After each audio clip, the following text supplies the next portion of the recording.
Welcome everybody. Today we got the one and only Maya. She's a super talented photographer. She's our homie back from Tanzania. We've known her since way back. She's currently in Norway, but she got her roots elsewhere. She got half Norwegian roots, half Kenyan roots. She a proper nomad. She been all over the place, really. She been all over the world. But yeah, welcome Maya. How you doing? What's up, guys? My name is Maya, as most of you guys know, Nomad Maya, and I'm currently in Norway, studying university, all of that. And well, when it comes to nomadic, I kind of take photos, and that's kind of what I do in nomadic. I should know this, but what do you study actually? It's like combination. It's like development studies with political science. Okay. So I can take a political science master if I want, because I incorporated it into the bachelor. But it's basically political science in a way. That's my major. Okay. Before this, didn't you do it sounded really cool, like a program where you were doing like sports and studying? I mean, it was just like a gap year kind of, and it was just sports. It was basically just football kind of thing. But it was dope. It was good. It was really nice. You still playing football actually? I know Zola's out there, but what are you doing, man? You still playing? I'm taking a little break right now. How little is this break? Dude, I had to retire. Dude. but I still still in my heart. But it's yeah. Okay. But you guys still play sports though, because you played basketball, didn't you, Marty? Yeah. I mean, I'm still balling as much as I can, but I had a knee injury. Or for fun? I mean, yeah, but then I was in like a team and we had games once a week. But I'm basically been retired from that after my injury. So I just go there, I just go and support them. But I'm still in the gym every day and I try to go put up shots whenever I can. Yeah. But yeah, so for those of you who don't know, we obviously met Maya in Tanzania as well. Oh, she moved right after us. But how did you get to Tanzania, Maya? Tell us, and also tell us a bit about your roots, man. Yeah, well, that's a long story, but I want to hear from birth, from when Maya popped out. What happened?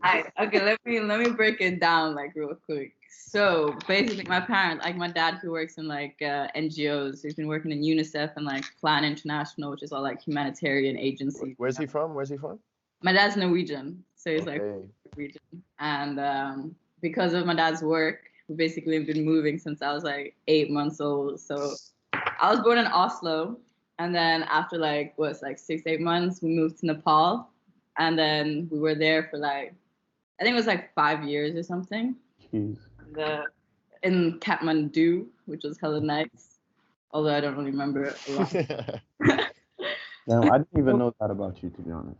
I'll be honest. I even now in Nepal. Really, this is the first time I'm hearing this. It's so nice there. I've seen a lot of photos, but it's I don't know. It's just really nice. But we were there, and then we moved back to Norway for 2 years, and it was weird. You just keep switching between cultures, it's so different. And then after 2 years, we moved to Pakistan, and then we went to Bangkok, stayed there for 5 years, and then TZ.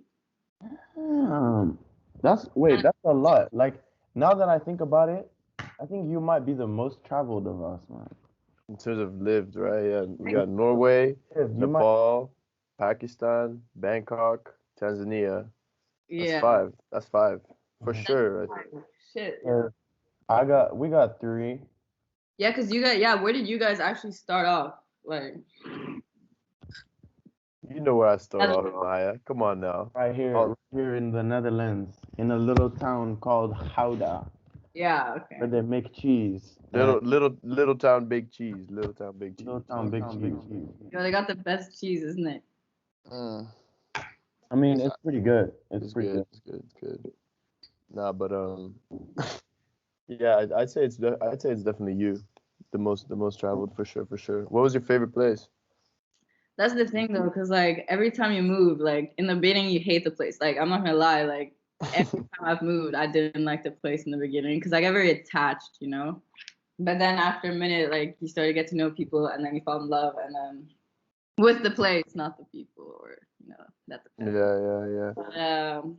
Yeah. But but now obviously my favorite place is Dar at the moment. Like it's still home. Like TZ's always gonna be home in a way. Even I don't know. Like TZ's always had like a connection. Even like with my family, you know, like that's where my parents met as well. Like it's just TZ. Oh, what? Place. Oh, so damn, y'all Nomadic story goes way too far back, man. Dude, you know my parents met in Moshi, bro. My mom went to Moshi. Like that's where they met. So where's your mom from? My mom, she's Kenyan. Mm-hmm.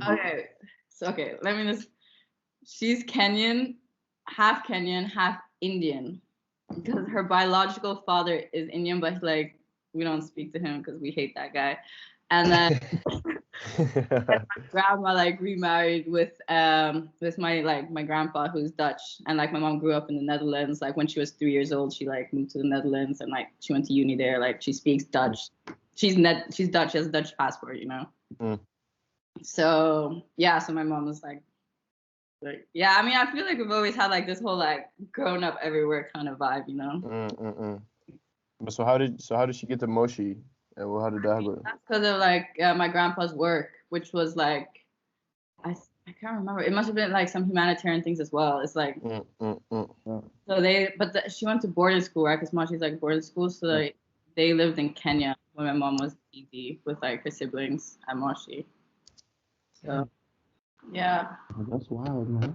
What is there like one spot that you moved that you had like the biggest culture shock, or where it was like it took you the longest to kind of adapt to living there? I don't actually think so, cause like you know when you're young, man, you adapt pretty quick at that age. Like even though it's different, like I think the beginning is different, but then you just get used to it in a way. I don't know how was it for you guys? Like I feel like it just went pretty quick. For me, the biggest, like I think you're totally right. Like when you start traveling or like moving to different spots when you're just really young, like Yeah. your parents might have some type of culture shock, but everything is like like you said, you adapt like so quickly when you're a little kid, because even just like other stuff, like everything is new to you. So many things are new to you all the time anyways. Like Yeah. even in the place that you're born, you know, like everything about life, like You're every so other young, thing, you know, you literally discover everything is everything new. new anyways. Yeah. But So I you're think super used to it. culture shock, it must have been like after I moved from TZ. Like that was the biggest, like moving to Norway. Coming back to Norway, right? For you, Yeah. that was like it was weird, man. Like it took time, you know. Like Yeah. it's like I'm not like 100, you know what I mean? Like Yo, I honestly feel you, like, and I didn't realize how big of a culture shock it would be, right? Because I still living abroad, I still kept going to Holland every summer, you know, seeing my friends, being in Holland. So I was like, I'm just moving back now. It's not gonna be that different. yeah. Man, that first year, first 2 years, 3 years, bro. As soon as the month of as soon as the month of October hit, till like March, I was a different man. Yeah. The cold really had me messed up. What would you say was like, so that's crazy, right? So you were born in Norway, born in Oslo, moved to, or a total of 5 countries that you lived in for at least several years. Yeah. And age of 18, boom, you go back to Norway without your parents, right? Yeah. Yeah, so like on your own kind of thing. So like and that's where you said you had the biggest culture shock. So what would you say was like your biggest challenge, like when you arrived back in the beginning? I think it was just like I felt like people didn't understand me, you know. Like they just didn't understand my background. They're like, why would you move? Why would you leave? Like why did they just didn't understand? And I feel like that just made me like not able to connect with people.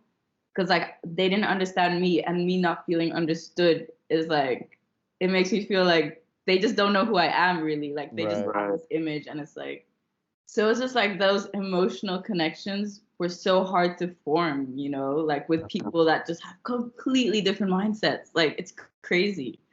And those people were all Norwegian, right? Like 'cause this was before you were at uni. Yeah, because the first year was like in this like they called it folkehøyskole.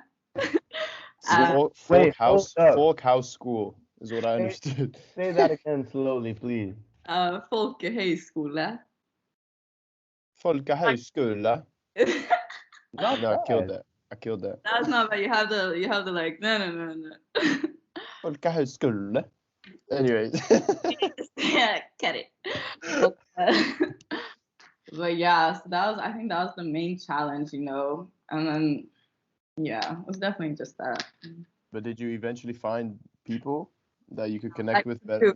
like yeah, there's definitely some people that are way more open minded than others, you know. And then you find those people. Yeah. But I don't know, like even like at uni, because the next year I was like, then as well, it was like a Norwegian class, like everything's Norwegian, right? So everyone's Right. raised in Norway, which was kind of a bummer, but I don't know, like I'm still finding my way, you know. Yeah. Mm. Yeah. Yeah, for me, I think it would also been really difficult if I had to then go do uni in Dutch. Like, given that my whole education I've been doing in English, so that's But, difficult. I mean, yeah, good on you though. Good on you. yeah, I know. It's like it's making me get a stronger connection to Norway, which is nice because it's nice to have this one place at least where you feel like connected, like proper, like language and everything. Mm-hmm. Even though, yeah, you know what I mean. Yeah, I get you, man.